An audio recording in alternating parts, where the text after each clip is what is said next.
നമസ്കാരം പ്രവാസി മലയാളിയിലേക്ക് സ്വാഗതം. ഗൾഫ് മേഖലയിൽ സൈനിക ടാങ്കുകൾ ഉൾപ്പെടെ ഏറ്റവും കൂടുതൽ സായുധ വാഹനങ്ങൾ കൈവശമുള്ള രാജ്യമായി മാറിയിരിക്കുകയാണ് സൗദി. ഇതുമായി ബന്ധപ്പെട്ട പഠനം നടത്തുന്ന ഗ്ലോബൽ ഫയർ പവറിന്റെ ഏറ്റവും പുതിയ റിപ്പോർട്ട് പ്രകാരമാണ് ഇത്തരത്തിൽ കണക്കുകൾ പുറത്തേക്ക് വരുന്നത്. അതായത് മേഖലയിൽ ഇറാനേക്കാളും ഇസ്രായേലിനേക്കാളും കൂടുതൽ സായുധ വാഹനങ്ങളുള്ളത് സൗദിയുടെ കൈവശമാണെന്നും പഠനത്തിൽ കണ്ടെത്തിയിട്ടുണ്ട്. ഗൾഫ് മേഖലയിലെ ഏറ്റവും ശക്തമായ സൈനിക ശക്തിയായാണ് സൗദി ഇപ്പോൾ അറിയപ്പെടുന്നത്.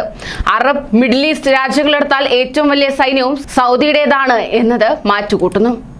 എന്നാൽ ആഗോളതലത്തിൽ ഇക്കാര്യത്തിൽ സൗദി 5ാം സ്ഥാനത്താണ് നിൽക്കുന്നത്. അമേരിക്ക, ചൈന, റഷ്യ, ദക്ഷിണ കൊറിയ എന്നീ 4 രാജ്യങ്ങൾ കഴിഞ്ഞാൽ ഏറ്റവും കൂടുതൽ സൈനിക വാഹനങ്ങൾ സൗദിക്കാണുള്ളത്. അൽ ഖലീജ് ഓൺലൈനാണ് ഇതുമായി ബന്ധപ്പെട്ട റിപ്പോർട്ട് പ്രസിദ്ധീകരിച്ചുകൊണ്ട് രംഗത്തെത്തിയത്. ലോകത്തെ ശക്തരായ ആയുധ ശക്തികളായി പൊതുവെ അറിയപ്പെടുന്ന ബ്രിട്ടൻ, ജർമ്മനി, ഫ്രാൻസ്, ഇറാൻ, തുർക്കി, ഇസ്രായേൽ തുടങ്ങി രാജ്യങ്ങളെക്കാൾ സായുധ വാഹനങ്ങൾ സൗദിയിലുണ്ടെന്നാണ് കണക്കുകൾ വ്യക്തമാക്കുന്നത്. അതേസമയം ലോകത്ത് ഏറ്റവും കൂടുതൽ സൈനിക വാഹനങ്ങൾ കൈവശമുള്ള രാജ്യം അമേരിക്കയായി മാറിയിരിക്കുകയാണ്. 40,000-ലേറെ സൈനിക വാഹനങ്ങൾ അമേരിക്കയ്ക്കുണ്ട്. ചൈനയാണെങ്കിലോ 35,000, റഷ്യയ്ക്ക് 27,000, ദക്ഷിണ കൊറിയ 14,100 എന്നീ രാജ്യങ്ങളാണ് തൊട്ടു പിന്നിൽ നിൽക്കുന്നത്. ഇവ കഴിഞ്ഞാൽ 12,500 സൈനിക വാഹനങ്ങളുമായി സൗദി അറേബ്യയാണ് തൊട്ടു പിന്നിലുള്ളത്. മേഖലയിലെ മറ്റ് രാജ്യങ്ങളായ തുർക്കി 11,630 സൈനിക വാഹനങ്ങളുമായി 6ാം സ്ഥാനത്തുണ്ട്. 11,000 വാഹനങ്ങളുള്ള ഈജിപ്ത് ആഗോളതലത്തിൽ 8ാമതായാണ് വരുന്നത്.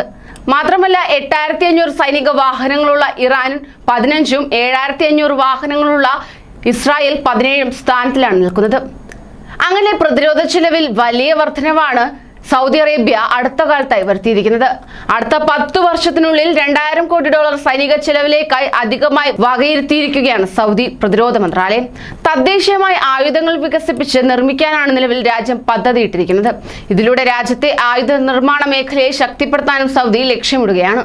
2030 ആകുമ്പോഴേക്ക് സൈനിക ബജറ്റിന്റെ പകുതിയും പ്രാദേശികമായി ചിലവഴിക്കാനാണ് സൗദിയുടെ പദ്ധതിയെന്ന് ജനറൽ അതോറിറ്റി ഫോർ മിലിറ്ററി ഇൻഡസ്ട്രീസിന്റെ governor Ahmed bin Abdul Aziz al Ohali അറിയിക്കുകയുണ്ടായി.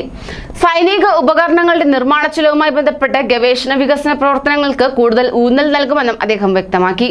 ഈ സാഹചര്യത്തിൽ ഇന്ത്യയുമായി സൈനികാഭ്യാസം നടത്താനിരിക്കുകയാണ് സൗദി.